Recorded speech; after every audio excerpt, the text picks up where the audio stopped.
Aujourd'hui, on se retrouve pour 3 histoires insolites, mais surtout touchantes, avec des chats. Même si le chat est un animal affectueux, il est aussi réputé pour sa personnalité forte. Le chat est aussi un animal têtu, il est indépendant et aussi dominant. Il est souvent le roi à la maison. Mais ici, à travers ces histoires, je vais un peu redorer le portrait des chats. Je vais vous faire découvrir 3 histoires qui nous montrent que les chats, en plus d'être le maître à la maison, sont aussi des héros. C'est parti! Histoire numéro 1, 4v1. La première histoire se déroule aux États-Unis dans le Michigan. Je vais vous raconter l'histoire de Sophie Thomas et de son chat Tiger. Sophie a 97 ans et elle a l'habitude de s'occuper de son jardin, elle aime beaucoup jardiner. Et un jour, lorsqu'elle était en pleine séance de jardinage, elle s'est retrouvée encerclée par les 4 pitbulls de sa voisine. Ils ont réussi en fait à s'échapper de leur maison par des portes et des fenêtres cassées. Ils sont donc sortis, ils l'ont vue, ont couru et l'ont encerclée. Et ils n'étaient clairement pas là pour jouer, non. L'un d'entre eux a commencé à l'attaquer et l'a mordu. Sophie est malgré tout arrivée à s'en défaire en frappant le chien à la tête, ce qui le fit alors reculer. Rappelons qu'il s'agit d'une petite dame de 97 ans qui est encerclée par 4 molosses. Alors dans cette histoire, les pitbulls sont représentés comme des vilains molosses. D'ailleurs, ils sont souvent représentés ainsi comme d'autres races d'ailleurs, telles que les rottweilers ou les staffs. Alors j'en profite pour se rappeler que ces chiens sont tout comme les autres chiens. Ils ne sont pas plus agressifs que d'autres. Cette dame aurait tout aussi bien pu se faire attaquer par 4 chihuahuas. Bon, les dégâts n'auraient peut-être pas été les mêmes, ces deux races n'ont pas la même puissance de mâchoire, mais c'est vraiment un petit aparté pour redorer un peu l'image des pitbulls. Ils sont injustement mal aimés, et si ces chiens sont agressifs, notamment dans cette histoire, c'est peut-être à cause de leur environnement, de la relation avec leur maître, de leurs conditions de vie, de leur bien-être, de leur sociabilité, etc. Je ne vais pas trop m'avancer non plus car il manque certains éléments de contexte, mais les pitbulls ne sont pas des chiens méchants par nature. Ils souffrent malheureusement de cette étiquette, de cette mauvaise réputation. Bon, je m'égare, reprenons. Comment cette dame a-t-elle donc réussi à sortir de cette situation? Eh bien, grâce à son chat Tiger. Alors qu'elle a réussi donc à faire reculer le chien qui l'a mordu, son chat a surgi du garage et a foncé sur les chiens qui étonnamment ont pris la fuite. Sophie en a alors profité pour se réfugier chez elle, craignant cependant évidemment le pire pour son compagnon. Mais quelques minutes plus tard, elle a vu son chat devant la porte bien vivant et qui a réussi à faire fuir les chiens. Tiger 1, les pitbulls 0. De son côté, la voisine a fait savoir qu'elle allait engager des travaux pour réparer sa maison et ainsi que l'événement ne se reproduise pas. Histoire numéro 2. Agression à domicile. Passons maintenant à la seconde histoire qui est tout aussi héroïque. Cette histoire se déroule cette fois en France, dans l'Oise.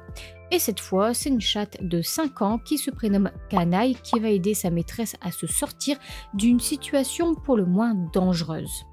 Le 30 septembre 2014 exactement, un homme sonne au domicile d'une jeune femme d'une trentaine d'années et se fait passer pour un agent de l'électricité. C'est un faux agent et il prétexte un problème dans l'installation électrique, un problème susceptible de créer des courts-circuits. Il demande alors à entrer pour vérifier tout cela. Cette jeune femme remarque que le véhicule utilitaire de l'agent est devant chez elle et elle constate aussi que l'homme porte la combinaison de travail des employés de la fameuse compagnie d'électricité. Elle trouve donc tout cela crédible, elle ne s'inquiète pas et laisse alors entrer cet homme chez elle.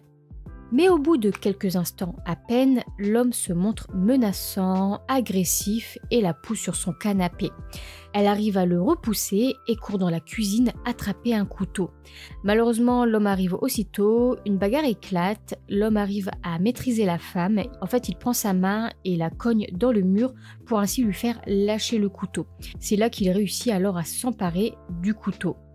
Et au même moment, Canaille se jette sur l'agresseur de sa maîtresse et le griffe au visage. Surpris, l'homme s'enfuit du domicile et part dans sa voiture.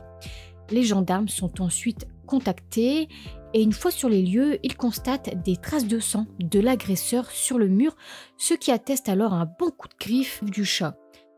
C'est une histoire qui se finit bien et qui est bonne également pour rappeler de ne jamais laisser entrer quiconque chez soi.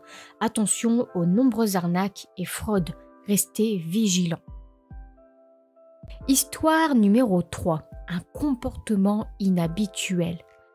La dernière histoire se déroule à Leamington, en Grande-Bretagne, en 2016. Angela Tinning vivait paisiblement avec son chat prénommé Missy. Quand Angela se mit à remarquer que son chat ne se comportait pas comme d'habitude avec elle. En fait, Missy n'était pas spécialement affective en temps normal, pas très câline, et là elle se mettait soudainement à s'allonger près d'elle, voire carrément sur elle, et plus particulièrement sur sa poitrine. Dans le même temps, Angela se rendit compte qu'elle commençait à avoir des douleurs à la poitrine, et ce plutôt régulièrement. Donc inquiète, elle décida de consulter un médecin. Et ce médecin lui annonça la présence de cellules précancéreuses. En fait, c'est-à-dire que si ces cellules ne sont pas traitées et retirées à ce stade, eh bien il y a un risque d'évolution vers un cancer. Mais heureusement, ça a été détecté à temps et les cellules ont pu être intégralement retirées. Angela s'est donc fait opérer et elle a pu reprendre sa vie normalement. Elle n'avait plus de douleur à la poitrine et elle a retrouvé peu à peu toute sa forme. Puis 2 ans plus tard, en 2018, Missy se remit à se comporter étrangement. Du jour au lendemain, elle a commencé à se montrer à nouveau très proche de sa maîtresse. Angela ne souffrait pas de douleur cette fois, mais elle décida malgré tout de faire confiance à son chat et donc elle s'est rendue chez son médecin. Et le médecin lui annonça qu'elle avait un cancer du sein. Mais par chance, et à nouveau, il a été détecté à temps. Missy sauva donc la vie de sa maîtresse 2 fois. C'est une histoire très touchante et nous savons que les animaux, notamment les chiens, peuvent détecter certaines maladies par leur odorat, comme certains cancers ou la tuberculose, et nous voyons donc à travers cette histoire que les chats sont aussi capables de déceler quand quelque chose ne va pas. Si ce type de contenu vous a plu, dites-le moi, je ferai d'autres histoires que ce soit avec des chats ou bien d'autres animaux. N'hésitez pas aussi à vous abonner et à partager la chaîne, ça me ferait vraiment très plaisir et je vous dis à très bientôt.